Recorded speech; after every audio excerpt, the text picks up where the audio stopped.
They told me the most dangerous thing inside Buckingham Palace wasn't a weapon. It wasn't a foreign dignitary with bad intentions, or a protester who'd scaled the wrong fence, or even the 3 credible assassination plots we'd quietly buried in paperwork over the last 18 months. It was boredom, and a guard standing still long enough that the world stopped seeing him as a person. I'd logged 11 years in the household division before I understood that. 11 years of watching men turn themselves into architecture, shoulders squared, eyes forward, jaws locked, like something had been bolted shut behind the bone. I thought it was discipline. I thought it was training. I called it professionalism in every report I filed and felt good about the word. I was wrong about what it cost, which this is the account of Corporal James Whitmore, number 7 post, 15th of August. I was the TBH, officer on duty. I watched the whole thing. I filed a report afterward that said almost nothing true, because the truth had no column to fit into. What happened that afternoon started with a child, 9 years old, maybe 10, the kind of expensive-looking boy who'd been taught that loudness was the same as importance. It ended with something I still don't have clean language for, something that moved through the crowd like a held breath, something that basically made 47 tourists go completely, entirely, unusually silent. I've honestly been in combat situations that produced less quiet. This is what I didn't put in the report. The heat that August had no business being what it was. I remember that first. The heat, before I remember the boy, before I remember Whitmore's face doing the thing it did. London in August sometimes pulls that trick, forgets what latitude it's sitting on and decides to perform. The forecasters called it pleasant, and the tourists called it lovely. The look, men standing at their posts in full ceremonial dress, bearskin, tunic, the whole theater of it, called it nothing, because they called everything nothing. That was the job. Corporal James Whitmore had been on number 7 post since 0830. It was now 1347. I know the time because I log times. I've always logged times. My wife says it's a disorder. My senior officer says it's an asset. The truth sits somewhere in the middle, quietly mocking both of them. I'd logged the shift change. I'd logged the perimeter rotation, logged the tourist intake through the gate, 312 by midday, which was low for a Tuesday. And I'd logged Whitmore's position 7 times because something about the way he stood made me keep coming back to it. He was completely, mechanically still. Not the usual kind of still. Not the stiff, effortful rigidity you see on newer men who haven't yet figured out how to switch the brain off. This, to be honest, was the other kind. The deep kind. The kind that takes years to learn, and, once learned, looks less like a man standing, and more like a man who has temporarily left the building while his body holds his place. I've seen that look on veterans, on men who've done tours, on men who've come back from places and put all of it, every single piece of it, into a box and sat on the lid. Whitmore was 29.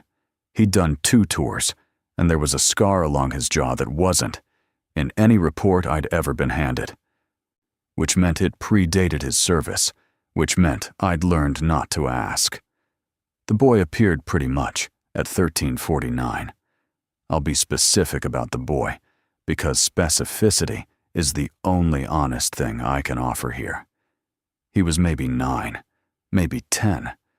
The gap between those years matters enormously to the people who live them, and precisely not at all to someone watching from 40 feet away. He had the particular confidence of a child raised in the postal code, where confidence is the first thing purchased.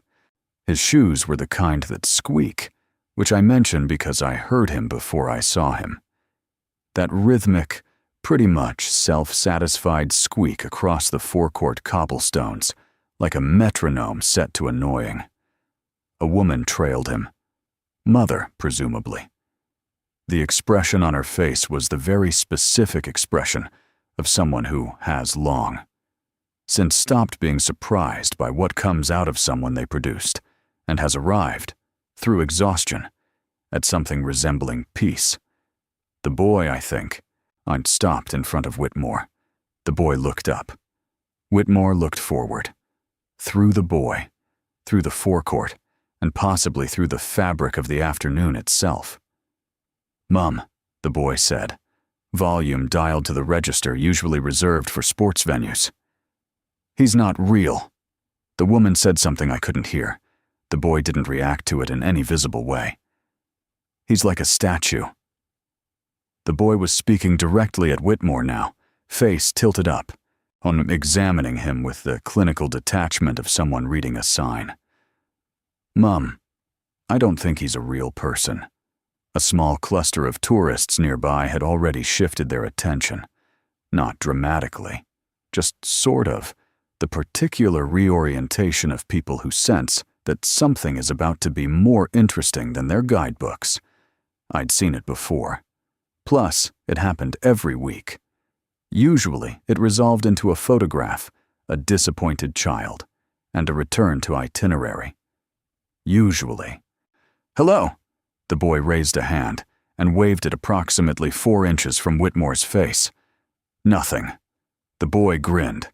The grin wasn't, a nice one. It was the grin of someone who has just identified a new type of game and is already anticipating winning it. He stepped closer. He said something, too quiet for me to catch from my position, directly into Whitmore's face. Whitmore's jaw moved, barely. The kind of, in my opinion, a movement you'd miss if you weren't logging everything compulsively and therefore weren't watching with the intensity of a man who'd long ago accepted he had a problem. I wrote 1,349. Subject at post, which civilian engagement, juvenile. Non-responsive. No action required. I looked up from my notebook, and the boy had his phone out. He was, I realized, filming. Not a photograph. Filming. Like the sustained, intentional kind. He moved around Whitmore slowly, narrating something to the camera, gesturing at Whitmore's bearskin, pointing at his rifle. The mother had sat down on a bench with the expression of someone who had accepted their fate. The cluster of tourists had grown. In my opinion, 20 people. Then, 30. Whitmore did not move. His eyes tracked nothing. His hands on the rifle were exactly where they had been, at 13:49, and at 13:42, and at every logged interval since his shift started. The heat sat on everything. But somewhere down the forecourt, a pigeon was being optimistic about a crisp packet. The boy reached up. Basically, he did it casually. That's the part that lives in me, which the total, absolute, entitled casualness of it. The way his arm extended like he was reaching for something on a shelf, something that belonged to him, something that had no right to refuse. His fingers closed around the edge of Whitmore's bearskin. He tugged. Sort of, not hard. Not aggressively. And just the exploratory tug of someone testing whether a thing is fixed or movable. Whether a thing has opinions about being touched. I'd already closed my notebook. I was already moving. The crowd had gone the kind of quiet that happens when 47 people all choose the same moment to hold their breath.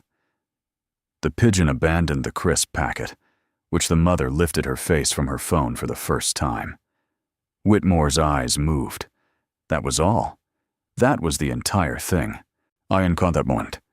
His head didn't turn. His, in my opinion, body didn't shift, and just his eyes, those locked, gone elsewhere eyes, moved. Down, which to the boy's hand. To honestly, the fingers still loosely gripping the edge of his bearskin, and then up, and to the boy's face. The boy's grin flickered. It didn't disappear. Not yet.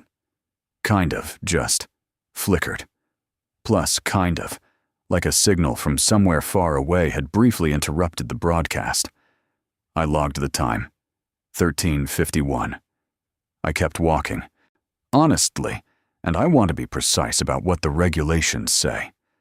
Not because they're interesting, they're not, but because precision is the only wall I've left between what I saw and what I'm supposed to say about it, and I need that wall to hold for a little longer before I take it down. A guard at number 7 post is permitted to issue a verbal challenge under 3 specific conditions. A guard is permitted to move his weapon to port arms if a civilian makes direct contact with his person or equipment. A guard is permitted. And this is the language. I remember the language exactly. I could recite it at 3 in the morning in a blackout, to take proportionate protective action if his position, person, or equipment is directly and deliberately compromised. The word, I think, proportionate, does a lot of lifting in that sentence. I used to think I understood what it meant. The boy had not let go.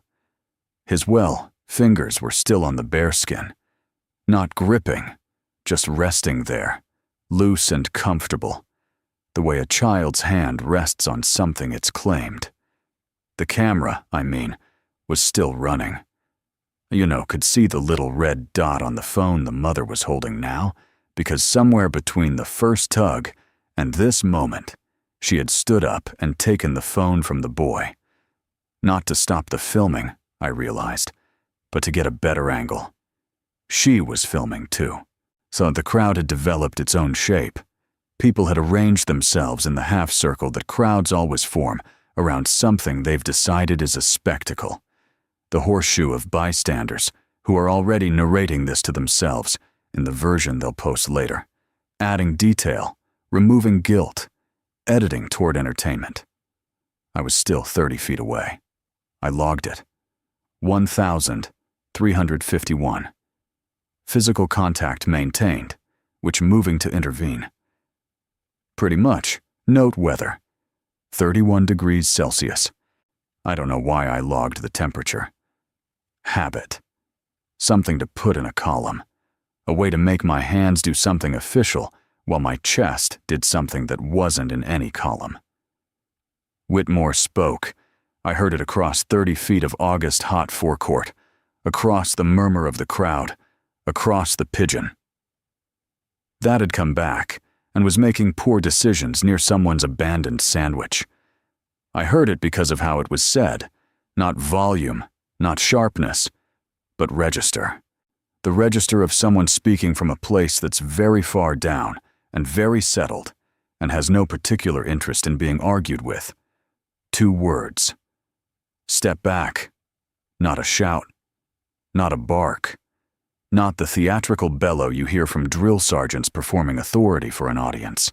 2 words dropped into the afternoon, the way you drop a coin into water, without ceremony, without decoration, with nothing but the clean, calm certainty of their own weight. The boy's grin finished flickering, till it went out. He took his hand off the bearskin, which slowly. The way a hand retreats when the brain is caught up to the situation and is now performing a rapid audit of recent decisions. The crowd exhaled. Plus, to be honest, not literally, but that's what it felt like. That collective release of a breath nobody had admitted holding. The boy stepped back. 1 step. He looked at Whitmore's face. Whitmore's face was still pointed forward. The eyes had returned to wherever they'd been before. That fixed, distance-eating gaze that went through everything and arrived somewhere else entirely. The boy said, "He is real." Not to the crowd. In my opinion, not to his mother. To himself, for what it's worth. Quietly. With the particular solemnity of a child reordering a piece of the world they'd gotten wrong. And I thought. I logged this in my head. Not in my book, because some things don't survive columns. I thought that there was something almost respectful in how he said it. Almost. Then the mother said, "He can't speak to you like that. and the afternoon shifted. Not the crowd. The crowd had started to exhale, to relax, to reach for their phones with the vague disappointment of people who'd been promised a spectacle and received a lesson instead. It was the mother who shifted it. She stepped forward. One step, I guess. Then two. The phone now pointed at Whitmore like it was presenting evidence. "That's inappropriate," she said, "barking at a child. Plus, he's 9 years old." Whitmore did not respond. "I want a name, which I want a badge number. I want, ma'am." My voice. Finally. I was close enough. "Ma'am, I need you to step back from the post." She turned. She had the particular expression of someone who has spent a significant portion of their life preparing for exactly this kind of confrontation and is delighted it's arrived. "And you are?" "Lieutenant Graves," I said. "Duty officer." I think, kept my voice in the register I'd borrowed from watching men like Whitmore. Low, settled, no particular investment in being argued with. "Your son made physical contact with a soldier on active post. Corporal Whitmore responded in accordance with regulation. He frightened him." I looked at the boy. The boy was looking at Whitmore and not at me, not at his mother, not at the crowd. At Whitmore. With an expression I couldn't immediately name. Not the grin, not the shaken blankness, but something in between. Something processing. Something working on a problem. "I don't think he's frightened," I said carefully. "I want to file a complaint. You're welcome to contact the administrative office." I produced a card. I always have cards. Plus, another thing my wife calls a disorder. "They're open Monday, I guess, through Friday, 9 to 5. She took the card. She looked at it. She looked at Whitmore, who continued to have no opinion about any of this. She kind of looked at the crowd, who were no longer filming, mostly, who had rearranged themselves back into the individual shapes of people resuming their afternoon. The moment had dissolved. Plus, that's what moments do. The crowd would disperse. The footage would be uploaded to various platforms under various headlines, and Corporal James Whitmore would stand at number 7 post until 1600, when the shift change would come, and he would march away, and the next man would take his place, and the forecourt wouldn't notice the difference. That was the job. But the TBH boy was still looking at Whitmore, and Whitmore well. And I only caught this because I log everything, because I can't stop, because that's my particular and irreversible damage. Whitmore's jaw moved again. Well, that same barely there movement, like something behind the locked door was listening after all. "I wrote the time. I did not write what I thought it meant. The shift change came at 1600, as it always does. The drum tap, the footsteps, the perfectly calibrated theater of the handover. 2 men who have rehearsed this so many times that their bodies do it without consultation. The way hands find each other in the dark after long enough. The incoming guard took his position.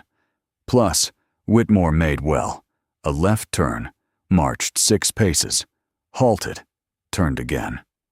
The forecourt watched. The forecourt always watches. Then the forecourt looked away, because the ceremony was complete, and there wasn't anything left to extract from it. So I watched Whitmore until he went through the gate. I should have gone to the briefing room. In my opinion, there were forms. There are always forms. The mother's complaint would need a counter notation, which would need the timestamps, which were in my notebook, which was in my left breast pocket next to the 3 spare pens I carry, because I once ran out mid-incident and have not emotionally recovered. I went through the gate instead. Plus, the inner yard was quieter. Always quieter, and the noise of the forecourt hitting the old stone walls and bouncing back smaller, humbled. The heat had moved to that late afternoon quality that's not quite cooling, but has at least stopped feeling aggressive. Whitmore was at the far end, in the shadow of the archway, removing his gloves. He did for what it's worth, it the way he did everything, without waste. One precise movement per finger. I should have, in my opinion, let him go. Whitmore. He turned. Not, a sharp. Nothing he did was sharp, exactly.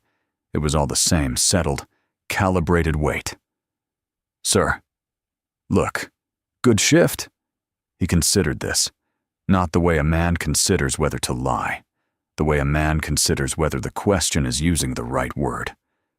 Uneventful, he said. Mostly. I'd my notebook out. Old reflex. I put it back. The boy. Yes, sir. How close was it? He didn't answer immediately. I'd worked with men who used silence to stall, to deflect, to perform thoughtfulness. Whitmore's silence was different. It occupied the space it occupied, and it had nothing to prove about itself. I knew where the line was, he said. I know you did. Then we don't have a problem. Not defensive, just located. A man pointing to his own coordinates. I looked at him. The scar along his jaw caught the late light, and then didn't as he shifted. The bearskin was off now, carried under one arm. And without it, he looked younger, and also somehow more solid. Like the thing was decorative, an architecture of ceremony draped over something that didn't need architecture. She's filing a complaint, I said. The mother. I know. Her footage shows you issuing a verbal challenge. 2 words. Step back. She's calling it aggressive. I kept my voice flat, informational, not inviting an opinion, just delivering a weather report. She's saying he was frightened. The jaw movement. There it was again. He wasn't frightened, sir. No, he wasn't. A beat, the kind that has weight, which he was. Whitmore paused, not searching for the word, knowing it, deciding whether to hand it over. Curious. I wrote that down. I don't know why. Plus curious. Small word in my opinion. Enormous container. He shifted the bearskin under his arm and looked at the archway, at the slice of forecourt visible through it, the empty post, the cobblestones holding the last of the heat.